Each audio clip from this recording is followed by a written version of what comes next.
ज्ञान के अद्यतनीकरण में 15वां बिंदु है सामाजिक, शैक्षिक, कला और सांस्कृतिक कार्यक्रम।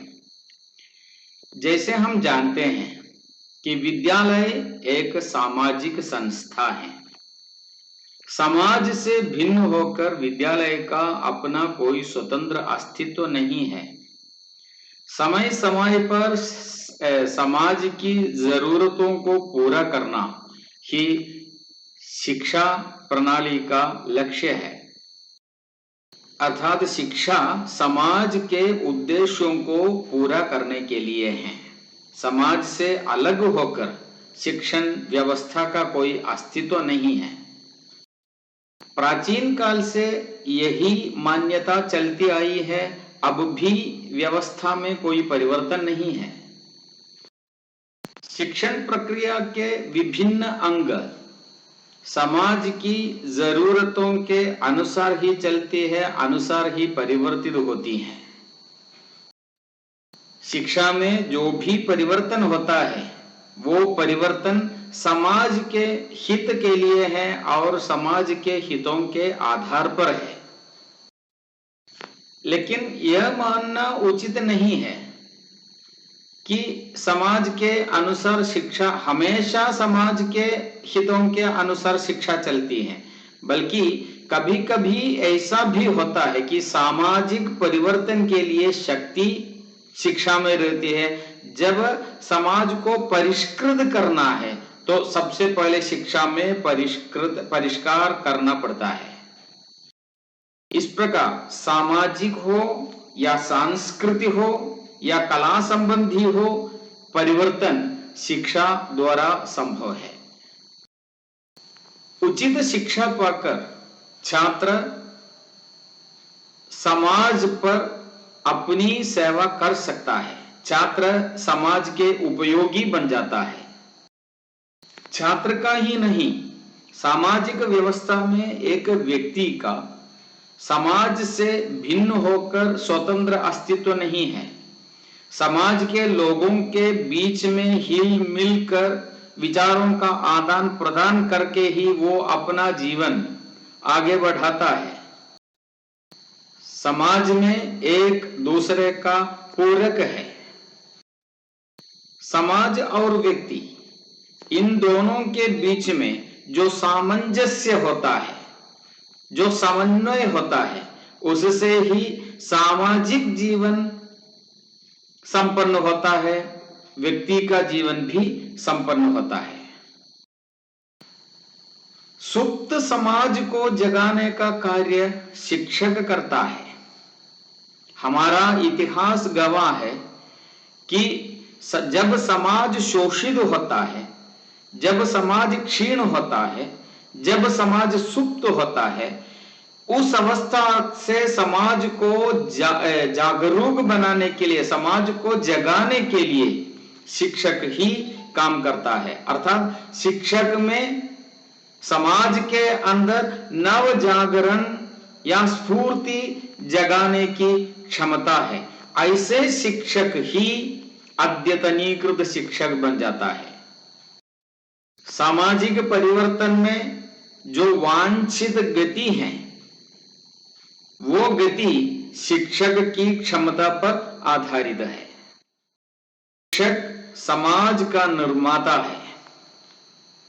समाज को गति देना शिक्षक का काम है और वो समाज का मार्गदर्शक भी है। इसलिए शिक्षक शब्द कहते समय ऐसा मानना उचित नहीं है कि विद्यालय के चार दीवार के अंदर एक कक्षा में छात्रों को सिखाने वाला एक व्यक्ति ही शिक्षक है।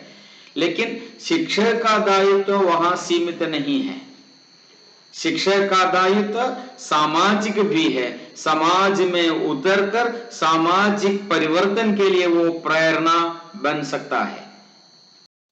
अधिकाधिक सामाजिक संबंध रखें, समाज की कुरीतियों को परिवर्तन करने के लिए भरपूर कोशिश करें, समाज को निरंतर परिष्कृत करता रहे, वही शिक्षक के दायित्व में एक है। समाज निर्दिष्ट संस्कृति को लेकर चलता है। शिक्षक को चाहिए कि समाज की जो संस्कृति है उस संस्कृति की भली भांति जानकारी रखना, समय व्यतीत करने के लिए या मनोरंजन के लिए या बौद्धिक विकास के लिए या भौतिक सुविधा के लिए अनेक प्रकार की कलाएं, अनेक प्रकार के कार्यक्रम समाज के अंदर है। उन कार्यक्रमों के बारे में जानना, उसमें वांछित परिवर्तन ले आना शिक्षक का काम है। तभी तो एक शिक्षक अद्यतनीकृत शिक्षक बनेगा। हाँ, ध्यान देने की बात है, जो जनतांत्रिक व्यवस्था है उस जनतांत्रिक व्यवस्था को कलेजे में रखकर ही शिक्षक को आगे बढ़ना चाहिए।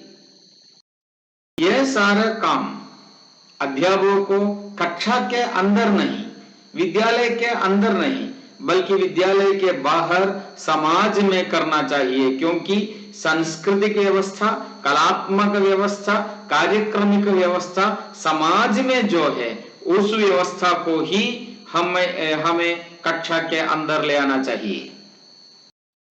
कलात्मक शिक्षा के लिए और सांस्कृतिक शिक्षा के लिए केवल विद्यालय नहीं, बल्कि उसके लिए सामाजिक व्यवस्था अलग होने की संभावना है।